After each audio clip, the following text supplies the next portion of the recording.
Assalamu alaikum. The questioner is asking, why are stable Islamic countries not taking care of Syrian refugees?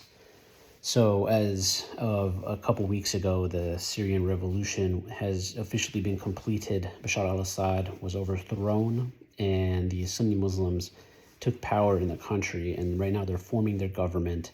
There's still a bit of a war going on in the northeast against the Kurdish militias supported by the United States and Israel. And in the south, the Israelis have launched an incursion. And right now, the government is focusing on consolidating power over the former government territories. So they should consolidate power and they should unite. There was a lot of groups in Syria fighting each other, so they weren't even together. So they're focusing on that. Anyway, they're going back to the question. Right now, there are actually a lot of Syrian refugees returning back to Syria. They didn't want to return under Bashar al-Assad. They wanted to return under the flag of the revolutionary forces. The opposition forces were now in power. So hordes of them are returning back to Syria. So I'm wondering if this questioner is talking about during the revolution, or maybe he's talking about the Assadist elements that might be fleeing the country through Iraq, for example. And during the revolution, it was disheartening to see a lot of Muslim countries were against having Syrian refugees coming into their country. And the reason for that, there's two reasons. One, there's a lot of nationalism going on, meaning a lot of these countries, they don't care about other countries. They don't care about the religion, Islam, and they don't care about Muslims. So, the Lebanese care more about Lebanese people. It doesn't matter if there's Christians, Muslims, Druze. They only care about the Lebanese people. They don't want the Syrian Muslims coming here, and same with Iraq, Jordan, Palestine. Well, I can't say Palestine. Israel, we already know, is not an option. So nationalism is the number one issue. When the refugees come into the country, they take jobs and they take housing, and there are a small group of people that might commit crimes, but the media of these countries will use that as a pretext to rally their supporters against the immigrants. We see it happen all the time, to ignore all the actual issues that are happening in their country. The other issue is that with Syria, it's a sectarian conflict. It was a conflict between the Sunni majority, 90% of the country is Sunni, and the Ali white minority, 10%, who were supported by foreign Shiites from Lebanon, Iraq, Iran, etc. Hezbollah, for example, the Iranian Revolutionary Guard. They even imported Shias from Afghanistan and Pakistan to invade the country and kill its people and pillage it, and etc., etc. So the surrounding countries around Syria are influenced by Shiaism. Lebanon, for example, Iraq, the people ruling over those countries are technically Shiites, right? So in their view, there shouldn't be any refugees because the guy they were supporting, Bashar al-Assad, at the time was in power, and they want the Syrians to live under him. And so they heavily pressured, and even Lebanon and Iraq handed over people to the Syrian government, and they were sent to prisons and whatnot. The reason why the Syrian refugees didn't want to go back to Syria under Bashar al-Assad is because he was infamous for arresting them and sending them to Sednaya prison to torture them to death. We've all heard the reports and seen the evidence. But there are exceptions to the rule. There are countries that did take in Syrian refugees. Turkey, for example, which has been helping the Syrian cause for a long time now, several years, took in over 1 million Syrian refugees and said that they will only go back if they're willingly wanting to go back. They were never forced back or pressured to go back. One of the main reasons Turkey got involved in Syria, besides having a common religion, is because they wanted the refugees to return back willingly. So there are stable Islamic countries that did go against that nationalistic view. Turkey did that for the Syrians. And let's look at the Islamic perspective, because we have a lot of people that might be watching these videos and wondering, why aren't these people acting Islamic? Well, one, it could be ignorance, or two, they could just be hypocrites. Who knows? What the Quran says here, I'll quote a couple verses.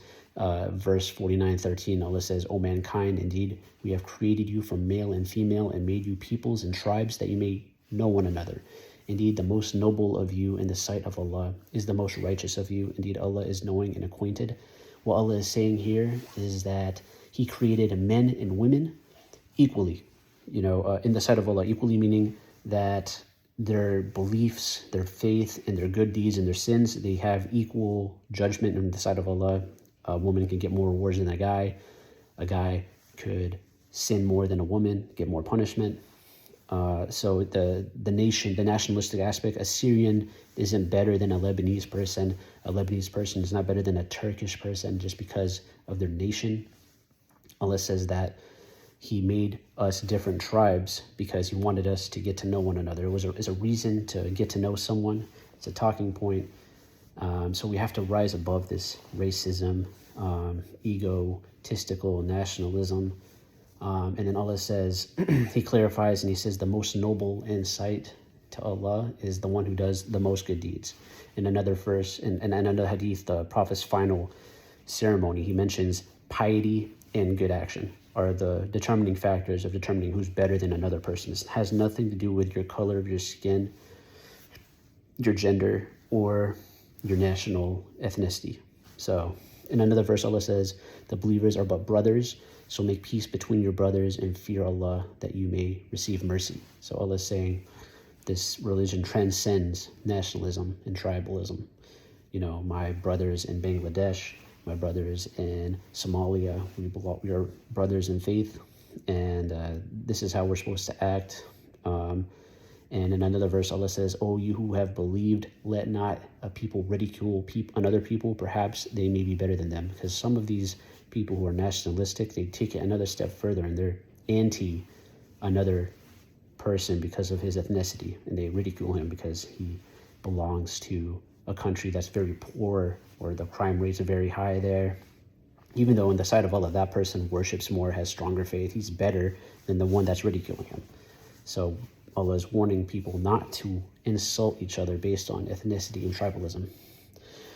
Some hadiths, the Prophet ﷺ said, whoever calls to tribalism, also called asabiya, is not one of us, and whoever fights for tribalism or is killed for it is not one of us. This is a very big warning, because if you're fighting for anything other than Islam, you will go to hell. According to another hadith, you'll be one of the first ones to enter hell because you didn't fight for a legitimate reason. There's a lot of people who join their military because they love their country, and it's not for the religion. It's not for the sake of Allah to spread His religion. And they'll fight. We had Palestinian Muslims, Sunni Muslims supporting Assad. Isn't that crazy? They supported Assad against other Sunni Muslims. So this is the problem that we're talking about here. They were fighting for tribalism.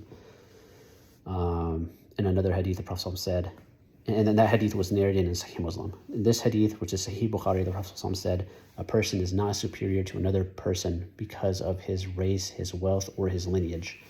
Meaning his lineage, meaning his ethnicity, where he's from, etc., etc., the people that came before him, the honor they had, whatever. The only thing that makes someone superior over another is their fear of Allah, taqwa. So Islam stands on this issue of, whenever the Muslims need refuge, is that they should accept them, because those are like the Muhajirin, and we have to act like the Ansar. They're coming from Syria to Lebanon. Lebanon is acting like the Ansar, and Syrians are acting like the Muhajirin. I don't think men should be going into these refugee camps. I think that the men in Syria should have stood by and defended their country and fought to liberate it from Assad, to establish Islam. Those who flee the battlefield are committing a heinous crime, a heinous sin that Allah may very well punish them for in the hereafter. So, but nonetheless, people have reasons to avoid it. They could be raising a whole family, maybe they're very ill or old. They can't, these people should be allowed in the country. We should give them refuge until it's safe to return back. And this is the Islamic point of view. Wassalam.